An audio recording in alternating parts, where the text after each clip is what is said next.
Hi, in this video we will be talking about bullet. This is the Master Michel, and today we're gonna analyze and see a very exciting and interesting bullet game I won. Keep watching. I was white and I played my favorite bullet opening. It is this C4 English. I really like it because I know very well the positions I can get when I play English, and at the same time I know my opponent is better prepared against E4 or D4. So it's a little surprising for my opponent. I know it very well, and that's why I almost always play English in bullet games. Well, my opponent played D5, I took, and then he plays in a gambit way. He plays with E6, and also when we are playing bullet, usually we don't want to be playing defensively. It's easier to play attacking when you have short time. So I decided not to accept the gambit here on e6, so I continued here with normal development, like knight c3. Of course, if we have more time, probably taking the pawn is very well for white. So I played here knight c3, e takes d5, and then d4. And now we transposed here to queen's pawn. My opponent is playing c5, then knight f3, knight c6, normal development with g3 over the fianchetto. Black plays knight f6, bishop g2, bishop e7, I just castle, black also castle here, and then bishop g5. C takes d4, knight takes d4, and this is the main position for Tarrasch defense. Here my opponent continued with h6, which is the main line, and here I traded on f6. Actually the main line here is bishop e3. So I traded, and then I traded again on c6. But this is very interesting. In these positions, if I can make sure my opponent is not advancing, so if I can block these pawns, like with the knight on c5 and moves like queen c2, rook c1, the other rook to the center on d1, and as I said, making sure they are not advancing too much, because also remember he has the two bishops, and of course he will want to advance and open the position a little.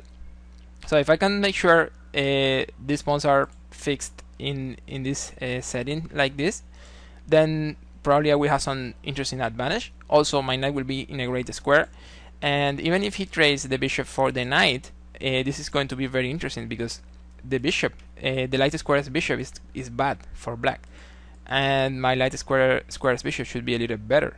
And also, if he loses or trades his dark square's bishop, then what happens with dark squares? They are very weak.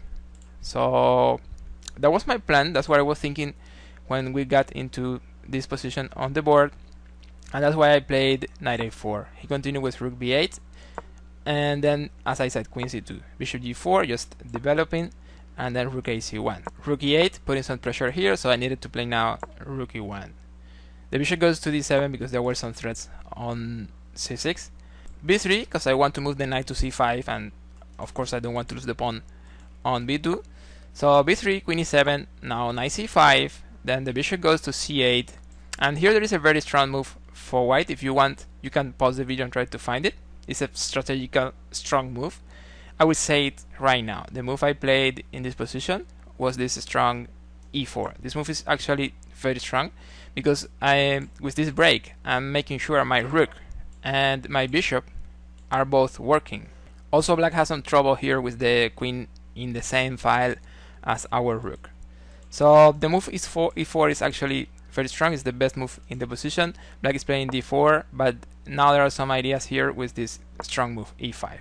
The idea is that when the bishop takes, we could be playing some knight d3, some f4, and then we will be putting a lot of pressure on the pawn here on e5. Black is playing here rook b5, and then I played the bad move here. I took the bishop, which seems to be very logical, and actually it's a mistake.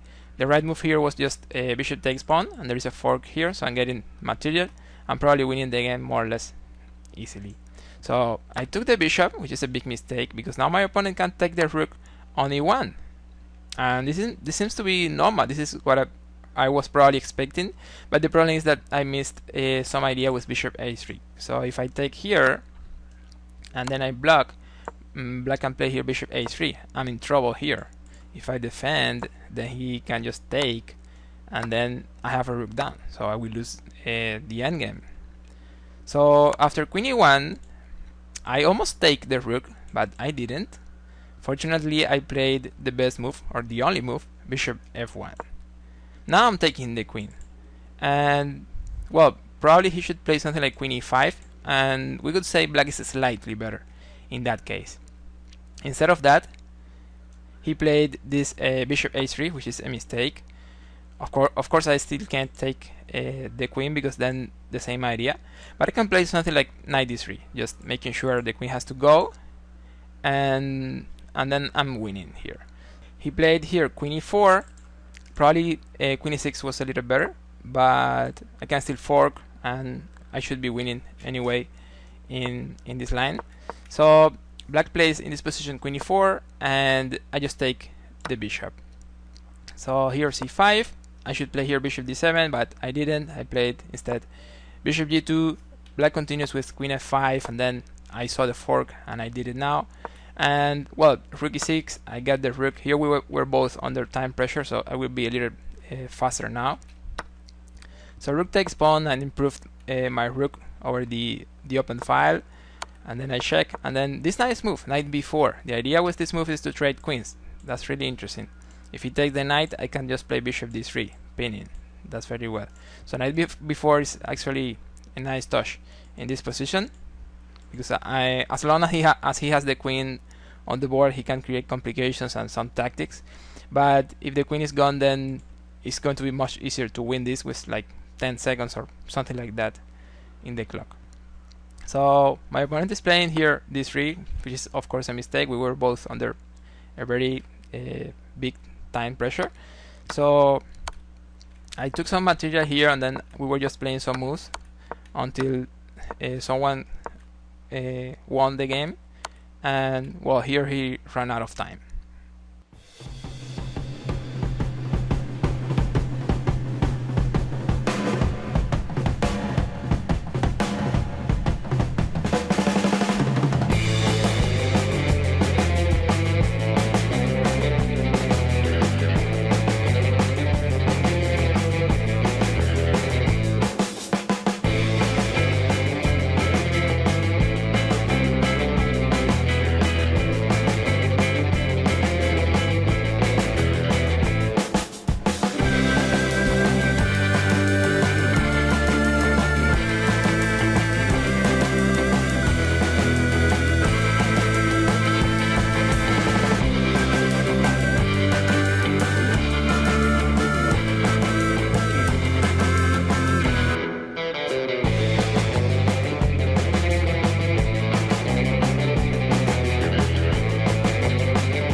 The question for today: what do you think about bullet games in chess? Let me know your opinion in the comments. So I hope you have enjoyed this video. Help my channel with some like if it was like that. Subscribe so you get notifications for my next videos. Never stop believing. See you in the next.